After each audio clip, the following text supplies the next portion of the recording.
ഇടുക്കിയിൽ എത്തുന്ന വിനോദസഞ്ചാരികൾക്ക് അധികം പരിചിതമല്ലാത്ത പ്രദേശമാണ് കള്ളിമാലി.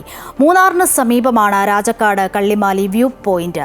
പൊന്മുടി ജലാശയവും മുളംകാടുകളും പച്ചത്തുരുത്തുകളും മലനിരകളും അസ്തമയ കാഴ്ചകളും ഈ വിനോദസഞ്ചാര കേന്ദ്രത്തെ വേറിട്ടതാക്കും.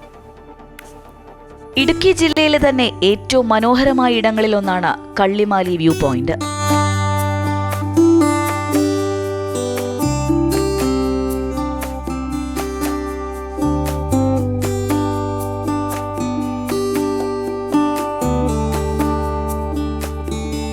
മലനിരകൾക്ക് നടുവിൽ പൊന്മുടി ജലാശയം, പച്ചപ്പാർന്ന ചെറുതുരുത്തുകൾ, ഓളങ്ങളെ വകഞ്ഞുമാറ്റി മത്സ്യബന്ധനം നടത്തുന്ന ഗ്രാമീണർ, മനം മയക്കുന്ന അസ്തമയ കാഴ്ചകൾ, അങ്ങനെ പ്രകൃതി സൗന്ദര്യം നിറഞ്ഞു തുളുമ്പുന്ന ഇടമാണ് ഇടുക്കി ജില്ലയിലെ രാജാക്കാട് കള്ളിമാലി വ്യൂ പോയിന്റ്.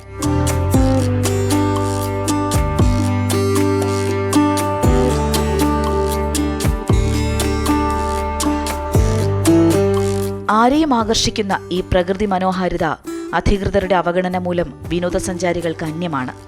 ഈ ലോകം കൂടെ അറിയപ്പെടുന്ന ഈ പ്രദേശം അധികം വിനോദയാത്രക്കാർക്കാർക്കും ഇങ്ങോട്ട് കടന്നു വരാൻ കഴിയുന്നില്ല. യാതൊരുവിധ സംവിധാനങ്ങളും ഇവിടെയില്ല. ആളുകൾ അറിയാതെ പോകുന്നു. ഇവിടെ ആകെപ്പാടെ ഇപ്പോൾ ഉള്ളൊരു വരുന്ന ടൂറിസ്റ്റുകൾ എന്ന് പറയുന്നത് ജംഗിൾ സഫാരി നടത്തുന്ന KSRTC മാത്രമാണ് ഈ ഭാഗത്തേക്ക് ഇപ്പോൾ ഇറങ്ങി വരുന്നത്. മൂന്നാറിൽ നിന്നും ആനച്ചാൽ വഴി 28 കിലോമീറ്റർ സഞ്ചരിച്ചാൽ കള്ളിമാലി വ്യൂ പോയിന്റിലെത്താം. അടിസ്ഥാന സൗകര്യങ്ങൾ ഒരുക്കിയാൽ ഇടുക്കി ജില്ലയുടെ മുഖഛായ മാറ്റുവാൻ സാധിക്കുന്ന വിനോദസഞ്ചാര കേന്ദ്രമാണ് കള്ളിമാലി. അമൃത ന്യൂസ്, ഇടുക്കി.